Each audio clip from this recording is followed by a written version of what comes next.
Hurricane Lee is the latest storm to ravage New York State. It has already caused record flooding and chaotic weather patterns. Early forecasts suggested the storm would bring winds up to 100 miles per hour, and heavy rain sweeping over central and western New York. With over 230,000 people living in the path of the storm, there has been an evacuation appeal sent out by local and state emergency management.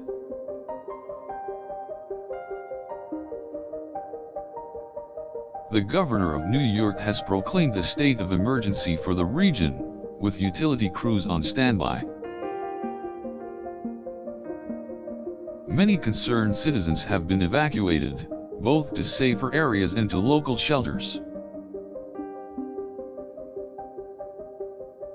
Public transport has been shut down in the city, as well as major highways, so commuters have been unable to make it to work. Schools and businesses in the affected areas have closed, meaning the economic impact of the storm is already being felt.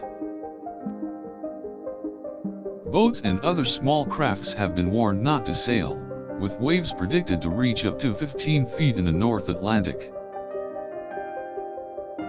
All the coastal cities in the targeted area have restrictions in place to reduce the risk of flooding. Water supply networks have been shut down, as well as drainage and sewage networks, to limit the damage to projects and infrastructure. The Long Island Railroad has been put on alert, warning customers against traveling in the immediate region. In addition, all East River bridges have been closed off, as the tides are dangerous for car traffic.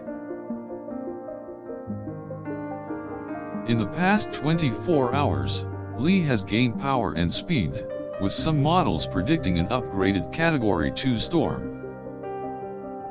The current track suggests the storm will avoid the major cities in New York, instead making landfall on the south of Long Island.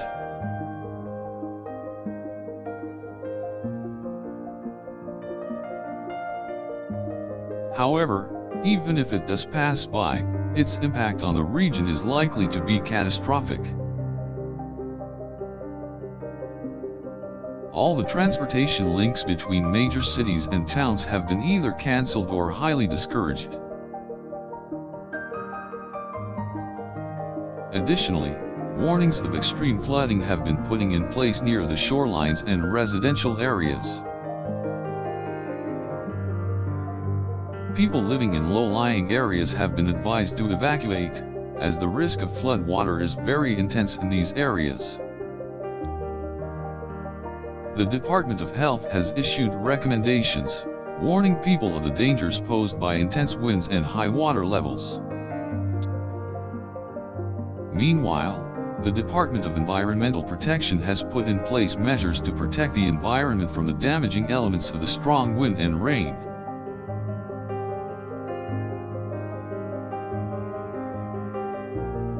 Local firefighters have been working around the clock to secure homes and buildings, making sure that they are prepared for the worst.